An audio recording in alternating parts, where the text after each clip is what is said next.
হে আমার মালিক, মনের অজান্তে যদি কাউকে আমি কষ্ট দিয়া থাকি, তাহলে তুমি আমাকে ক্ষমা করে দিও। তুমি তো জানো আমি একজন ব্যক্তিকে অসম্ভবভাবে ভালোবাসতাম, পাগলের মতন।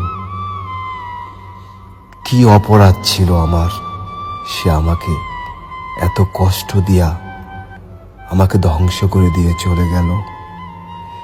এটাই যদি ভালোবাসা হতো, তাহলে কেন একজন একজনকে ভালোবাসে? তোমার সৃষ্টির সর্বশ্রেষ্ঠ জাত মানুষ, সেই মানুষ আর একটা মানুষকে এইভাবে কষ্ট দিয়া কিভাবে ছেড়ে চলে যায়?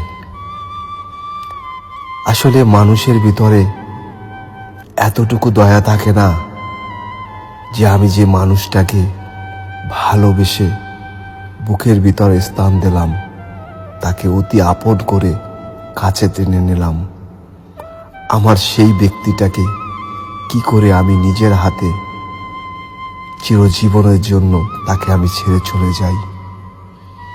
এটা কি মানুষের ভিতরে এরকম মন মানসিকতা কি করে আল্লাহ তুমি তাকে দিয়েছ?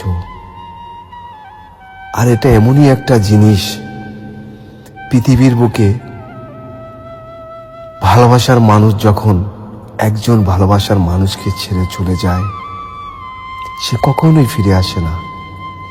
সে এমন করে তাকে ছেড়ে চলে যায়, তার জীবনটাকে নিঃস্ব করে দিয়ে। তার জীবনে এমন কোনো আশা থাকে না যে পৃথিবীর বুকে সে একটু সুখ শান্তি নিয়ে বেঁচে থাকবে। কেন এত নিষ্ঠুরতা ভাবে একজন ভালোবাসার মানুষ তার ভালোবাসাকে জীবন্ত লাশ বানিয়ে দিয়ে চলে যায়? এ কেমন ভালোবাসা? এ কেমন ভালোবাসা মানুষের মাঝে তুমি দিয়েছো?